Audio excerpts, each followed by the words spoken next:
Hi guys, ഞങ്ങളൊരു ചെറിയ യാത്ര പോകാൻ വേണ്ടി വീട്ടിൽ നിന്ന് ഇറങ്ങി. അങ്ങനെ ഞങ്ങൾ അണക്കര ടൗണിലേക്ക് പോവാണ് കേട്ടോ. അങ്ങനെ കുമ്പളിക്കുള്ള ബസ് വരുന്നുണ്ട്. ഞങ്ങൾ ബസ്സിൽ കയറാൻ വേണ്ടി നിൽക്കുവാണ്. ബസ് നിർത്തിയത് ഞാൻ ഓടിക്കയറി കേട്ടോ, കാരണം സീറ്റ് ഉണ്ടോ എന്ന് നോക്കണ്ടേ. അങ്ങനെ സീറ്റ് കിട്ടി.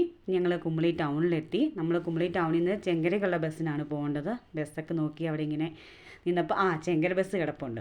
പിന്നെ ഞങ്ങൾ ബസ്സിൽ കയറിയിരുന്നു. പിന്നെ അക്കൂട്ടിന് എന്തൊക്കെയോ പറഞ്ഞുകൊണ്ടിരിക്കുമായിരുന്നു. ഹായ് ഒക്കെ കാണിക്കുന്നുണ്ട് കേട്ടോ. അത് കഴിഞ്ഞ് ഞങ്ങൾ കുമ്പളിയിൽ നിന്ന് ചെങ്കരയ്ക്ക് യാത്ര തുടങ്ങി.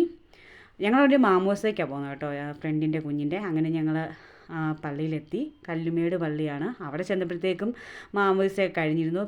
പിന്നെ അക്കൂട്ടൻ കുറേ നേരം ഓടിക്കളിച്ചു. അപ്പോഴാണ് ഞാൻ അവിടെ ഒരു അത്തിമരം കണ്ടത്. പിന്നെ അത്തിമരത്തിൻ്റെ ചോട്ടിൽ പോയി അത്തിപ്പഴമൊക്കെ പിടിച്ച് നോക്കിക്കൊണ്ടിരിക്കുമായിരുന്നു. അതിനകത്ത് അത്തിപ്പഴം പഴം ഉണ്ടോ എന്നൊക്കെ നോക്കി. പിന്നെ അത് കഴിഞ്ഞ് ഞങ്ങൾ ഫുഡ് കഴിച്ചു. ബിരിയാണി ആയിരുന്നു കേട്ടോ. ഞങ്ങളെല്ലാവരും ഫുഡൊക്കെ കഴിച്ചു. അത് കഴിഞ്ഞപ്പോൾ ഞങ്ങൾ ആനിലാസം സ്ഥലത്ത് വന്നു. അവിടെ വന്നിട്ട് കുറേ നേരം വണ്ടി നോക്കി നിന്നു. അങ്ങനെ ഞങ്ങൾക്ക് ബസ് കിട്ടി. ഞങ്ങൾ ബസ്സിൽ കയറിയിരുന്നു. അപ്പോൾ ഞങ്ങൾ വീട്ടിലേക്ക് പോവുകയാണേ. ബൈ.